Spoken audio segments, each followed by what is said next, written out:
So ayan mga Mima, sa bidyong ito ay nagluluto na naman ako ulit ng panyaram kung tawagin sa amin. At sa mga nagtatanong doon sa nauna kong video kung ano yung mga ginamit ko dito, mga Mima, yung ginamit ko dito ay giniling lang na bigas, tapos asukal, tapos mantika. Yun lang naman ang mga kailangan niya para makabuo ng ganitong kakanin. Pero mga Mima, yung sa asukal niya, kailangan hindi yung panlasa natin yung magdi-decide kung tama na ba yung asukal para sa kanya. Kasi mga Mima, pag hindi siya okay, hindi tama yung asukal sa kanya, hindi siya mabubuo. Hindi siya ganito ka-perfect. Hindi siya ganito ka-perfect na pagkagawa. No? Hindi siya maayos yung pagkaluto. Okay? So, antayin lang natin to siyang maluto.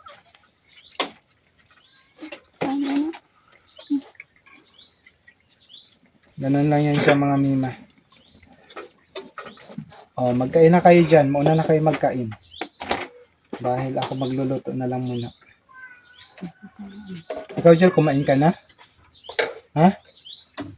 Hindi pa, pangalawa. Ayan mga Mima, oh, ang dami ko nang nagawa. Ayan. Bali, ano lang yan siya? Ilang kilo? 2 kilo. 2 kilong bigas. Ay, diba? Bakit amos sa kanila dito? Lapitan mo. Ganon yan siya. Diba? Perfect. Ganon yan siya ka-perfect. Tignan niya. Pagtaob. Sige na, isama mo ako dyan, ha. Ayusin mo yung pagka-video. Para naman, baka pangit ako dyan sa video.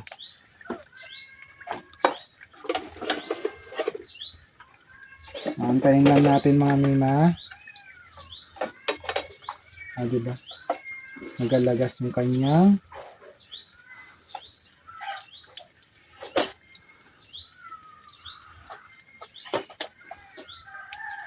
init ba? Kailangan yung apoy niya mga Mima, tamang-tama lang din. Kasi pag malakas yung kanyang apoy, luto na yung ibabaw, dun sa loob hindi pa. Ganon yan, di ba? Hanggat may nagaano pa, lumalabas, huwag na muna natin itaob, ha? Ganon yan. Wag baliktarin. Ayun, wag baliktarin. So, ayan, okay na yan siya. Tignan mo, ilapit mo. Ilapit na mo. Medyo tuyo na yung dito, wala nang lumalabas. Ayan. Pwede na siyang baliktarin pag ganun. Oh, di ba? Perfect. Ay, nagdikit na siya dito. Ganun lang yan mga Mima. So, yun lang mga Mima. Maraming salamat. Hanggang dito na lang ang ating mini vlog ulit. Ayan. Salamat. Baka mamaya magla-live ako ulit. Kung nakita nyo ngayon, kaninang umaga kasi, nag-live tayo, no?